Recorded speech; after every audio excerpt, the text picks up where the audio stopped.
mas foram dadas em situações diferentes. A estátua foi um sonho dado a Nabucodonosor, que foi acometido de esquecimento. Por isso Deus deu a Daniel primeiro a revelação do sonho e depois a sua interpretação. Depois vieram as visões dos animais, e ambos são revelações de Deus a Daniel, falando acerca das sucessões sucessões de impérios até a vinda de Cristo. Cabeça de ouro, que também é correspondente ao leão alado da visão de Daniel e representa a Babilônia. Peito e braços de prata, urso com 3 costelas na boca, Império Medo-Persa, tá? Abdômen de bronze, leopardo com 4 cabeças e 4 asas, Grécia. Pernas e pés de ferro e barro. Aí você tem primeiro as pernas de ferro, que será Roma do Ocidente e Roma do Oriente, capital Roma, capital Constantinopla, tá? Será dividido em duas, o Império Romano, né? Pernas de ferro, pés de ferro e barro. E aí você tem animal terrível com 10 chifres, Roma. E posteriormente os reinos que surgirão, tá certo?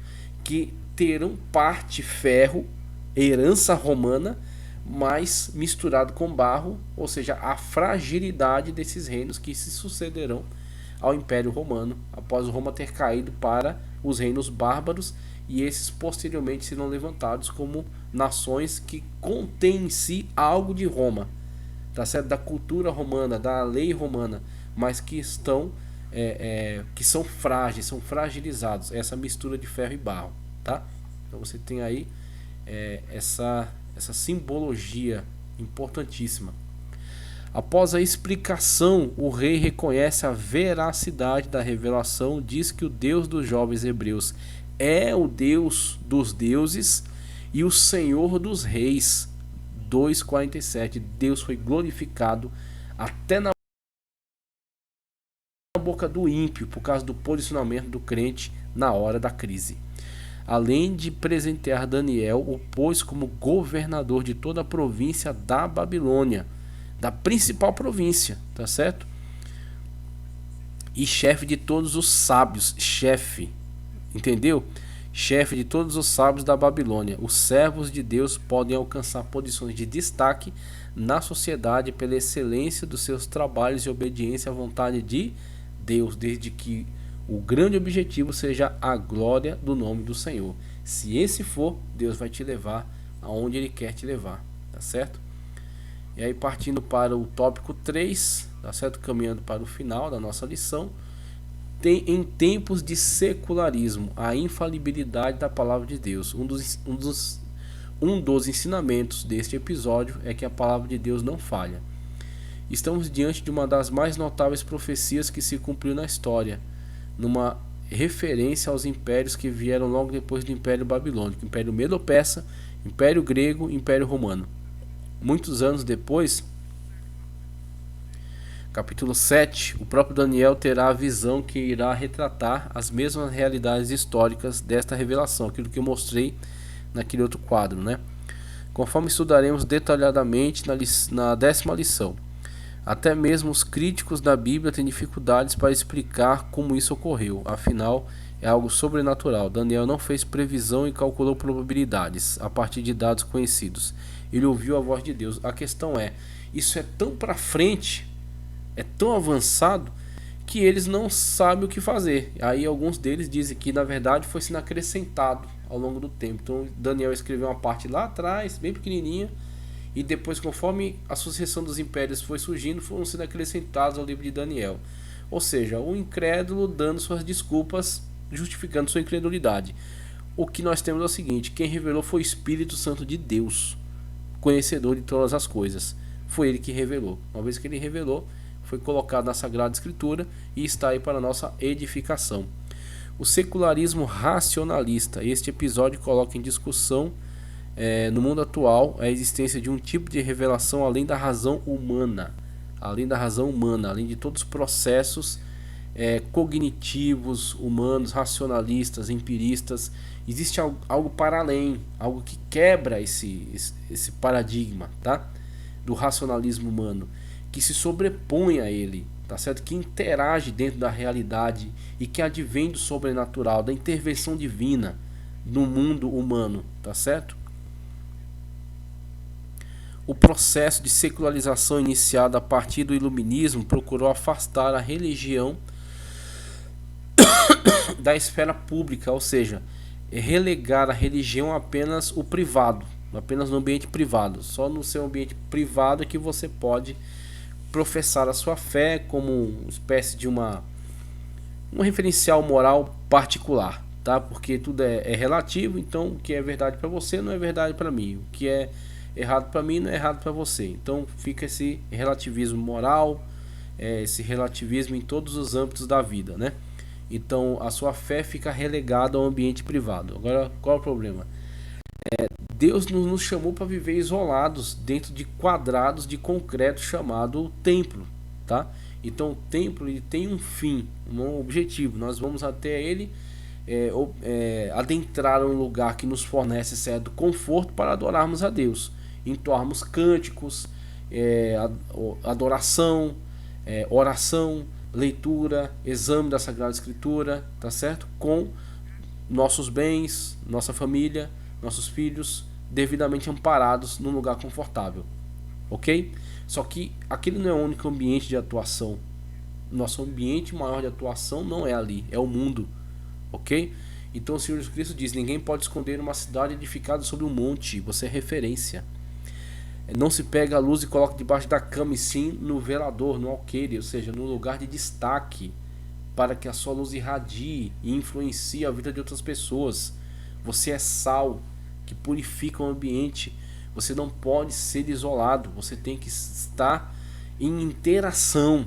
Não é que você tem que ser o principal, tem que ser o melhor. Você tem que estar em interação. E nessa interação você comunica algo de Deus para as pessoas. Então o secularismo ele busca isso, dizer não, essa esfera do ambiente público não cabe essa manifestação do religioso, da fé, do sobrenatural de forma alguma. Quem colocou essa lei? Quem colocou essa regra? Quem tem esse poder, essa autoridade? Então o iluminismo ele adotou a ideia de que alguns homens são a luz para a humanidade, a partir da sua ciência, do seu conhecimento racionalista, empirista, tá certo? Só que eles não têm respostas para tudo. O cientista, o filósofo, o matemático, o pensador, ele não tem resposta para tudo, meu querido.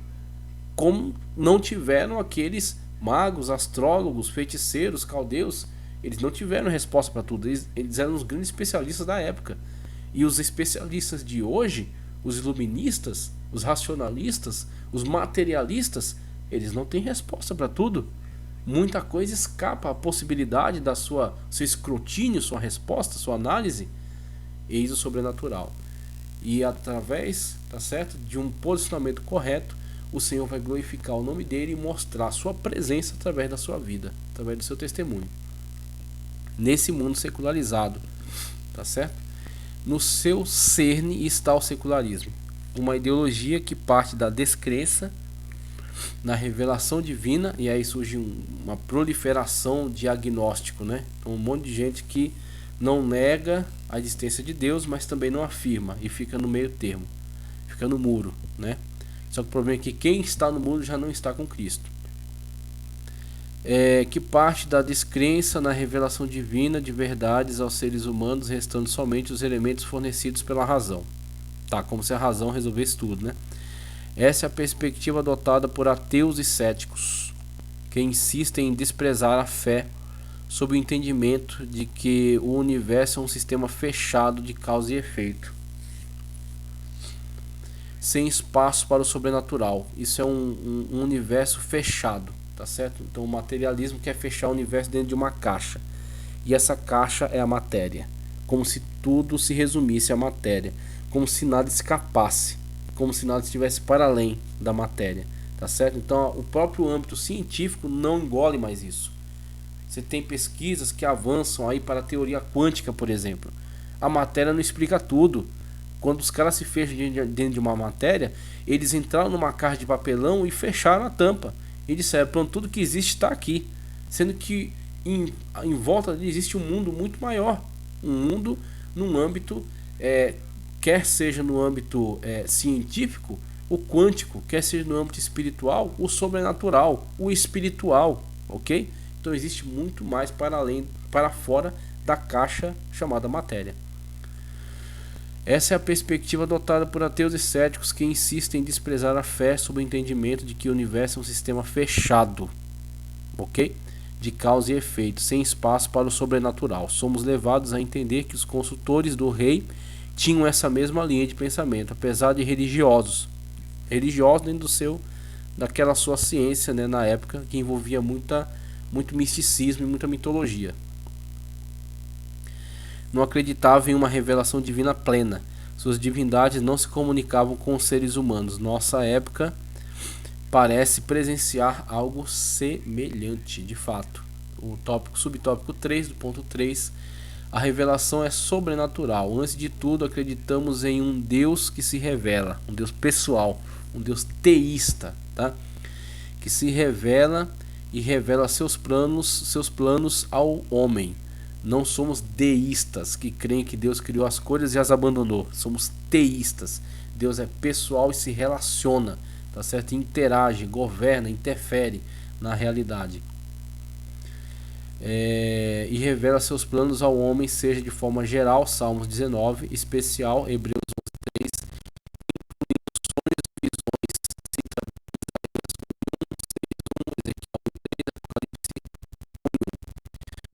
o favor de Deus sobre a vida do profeta mostra que a fé bíblica sabe conciliar a revelação sobrenatural com a razão, como observou John Lennox.